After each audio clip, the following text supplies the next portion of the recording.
Como a economia pode jogar a favor de nossa pujança cultural? Porque a criatividade tem sido reconhecida como um dos mais importantes ativos econômicos. Como cultura e economia podem ajudar a transformar nossas cidades em locais sustentáveis? Como podemos encontrar oportunidades de negócios que favoreçam a produção cultural? Quais os caminhos para passar de políticas setoriais para políticas integradas de desenvolvimento? Muitas inquietações, inúmeras possibilidades. As soluções para os problemas estruturais da sociedade exigem novos olhares. Nosso modo de pensar antilinear e repleto de exclusões, economia ou cultura, público ou privado, local ou global, exige agora uma abordagem circular, na qual as partes se complementam e dependem uma das outras para se concretizar. Cultura e economia atuaram de forma entrelaçada ao longo dos séculos. Desde a Revolução Industrial, porém, tornaram-se desvinculadas e até antagônicas. Nos dias de hoje, cultura e economia se reaproximam, sem que uma tome a outra como utilitária.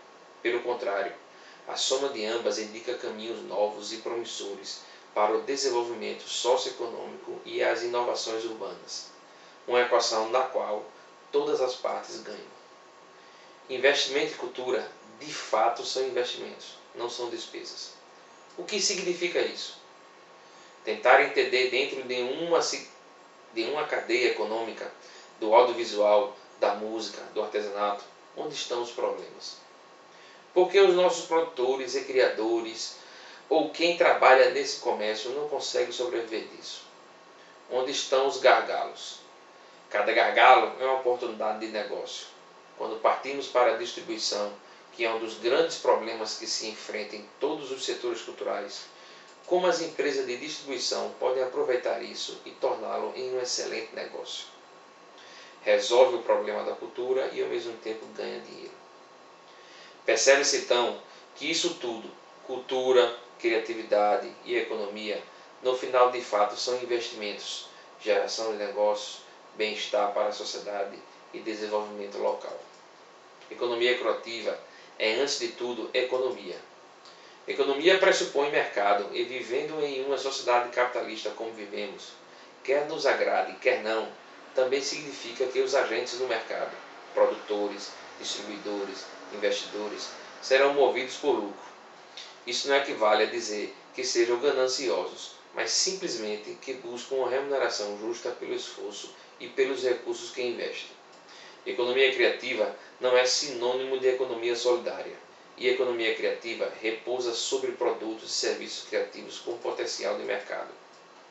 Sendo ou não uma afirmação simpática, economia criativa não é necessariamente sustentável.